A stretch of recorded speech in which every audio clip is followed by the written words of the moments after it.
અને Sabarmati railway station પર દેશનું પ્રથમ એલએનજી સંચાલિત એન્જિન તૈયાર। હવે ગુજરાતની ટ્રેનમાં લાગશે એલએનજી સંચાલિત એન્જિન। ટ્રેનમાં રિસર્ચ કરી મેક ઇન ઇન્ડિયા અંતર્ગત આ એન્જિન તૈયાર કરવામાં આવ્યું છે। સાબરમતી રેલવે સ્ટેશન પર ટ્રેન એલએનજી અને ડીઝલ બંને એન્જિનથી ચાલશે। એલએનજીના કારણે ટ્રેનમાં 50% ઓછું ફ્યુલ વપરાશે તો 50% ડીઝલ અને એલએનજીનો ઉપયોગ કરી શકાશે। એલએનજી હોવા છતાં પણ ટ્રેનની સ્પીડમાં કોઈ ઘટાડો નહીં થાય। આગામી દિવસોમાં સમગ્ર દેશમાં નાના રૂટ પર એલએનજીના એન્જિન લગાવવાની યોજના પણ છે।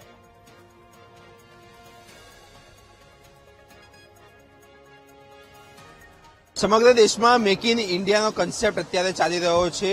વાત કરવામાં આવે તો રેલવેમાં પણ મેક ઇન ઇન્ડિયાનો કન્સેપ્ટ ખૂબ કહી શકાય કે તાત્કાલિક ધોરણે લેવામાં આવ્યો છે। એવી જ રીતે અમદાવાદના સાબરમતી ખાતે એક એન્જિન તૈયાર કરવામાં આવ્યું છે જે ડીઝલ અને એલએનજીથી ચાલે છે, ગેસથી ચાલે છે।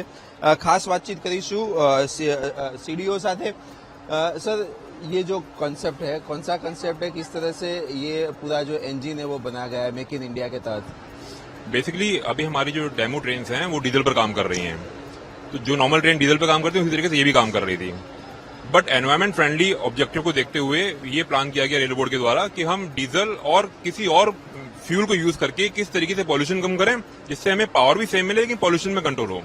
तो बोर्ड ने डिसाइड किया कि एलएनजी को यूज किया जाए। तो एलएनजी और डीजल के कंबाइन मोड में दोनों को कंबाइन यूज करते हुए यानी कि हाइब्रिड तरीके से यूज करते हुए जिसमें 40% एलएनजी काम में आएगी और 60% डीजल का काम में आएगा। इन दोनों के मोड को काम में लेते हुए एक हाइब्रिड डीपीसी रेडी की गई जो कि सेम पावर और सेम स्पीड से काम करती है जब गाड़ी लाइन पर चलती है। कंजम्पशन की बात की जाए तो किस तरह का कंजम्पशन रहेगा, प्रॉफिट क्या रहेगा रेलवे को? इसमें कंजम्पशन जो रेशियो बनाया हुआ है 40% एलएनजी और 60% डीजल फ्यूल काम में आता है। और क्योंकि एलएनजी कॉस्ट यूजुअली डीजल की कॉस्ट से थोड़ा कम भी होती है और जो पॉल्यूशन है वो भी कम होता है, तो 40% एलएनजी कंजम्पशन किया जाता है इसके अंदर। और हमने जो फील्ड ट्रायल किए हैं उसमें हमें मिला है कि लगभग 40 से 42% हम एलएनजी कंजम्पशन अचीव कर पा रहे हैं। आपने ट्रायल किया तो ट्रायल में किस तरह की बात सामने आई कि अपने को प्रॉफिट किस तरह से रहेगा?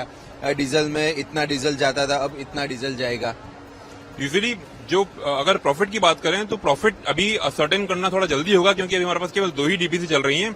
लेकिन फिर भी जो रेट है, अगर हम एलएनजी की करंट रेट से बात करें और जो डीजल की रेट है तो उसमें एलएनजी का जो रेट है यूजुअली डीजल के कंपेरिजन में काफी कम है।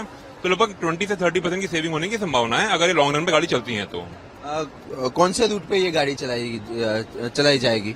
हमने अभी ये गाड़ी ट्रायल में चल रही है और काफी टाइम से चल रही है। इसको हमने महसाना रूट, पाटन रूट और अबरोड रूट पे चलाया हुआ है। नेक्स्ट फ्यूचर 2 कन्वर्ट हो चुकी हैं। इनका सक्सेसफुल कन्वर्जन एक बार सर्टिफाई हो जाए उसके बाद में लगभग आगे 8 डीपीसी का कन्वर्जन का और प्लान है। नहीं, ये यूजुअली डेमो ट्रेन छोटे रूट पे चलती हैं, तो अहमदाबाद, आबू रोड, महसाना, पाटन हमारा जो नियर बाय एरिया है उसको कवर करती हैं। ચોક્કસથી કહી શકાય કે અહીંયા જે એન્જિન તૈયાર કરવામાં આવ્યું છે તે ડીઝલથી પણ ચાલશે અને એલએનજીથી પણ ચાલશે, એટલે કે કહી શકાય કે ઈંધણની ખૂબ બચત થશે અને ખૂબ જ નાના જે રૂટ છે તે નાના રોડ ઉપર આ ચલાવવામાં આવશે અને આવનારા દિવસોમાં પણ દેશના અનેક સિટીમાં અને નાના રૂટ ઉપર આ જે ટ્રેન છે કે જે સાબરમતીમાં બની છે તેને પણ ચલાવવામાં આવશે। કેમેરામેન અજય પટેલ સાથે પાર્થ જાની, વીટીવી ન્યૂઝ, અમદાવાદ।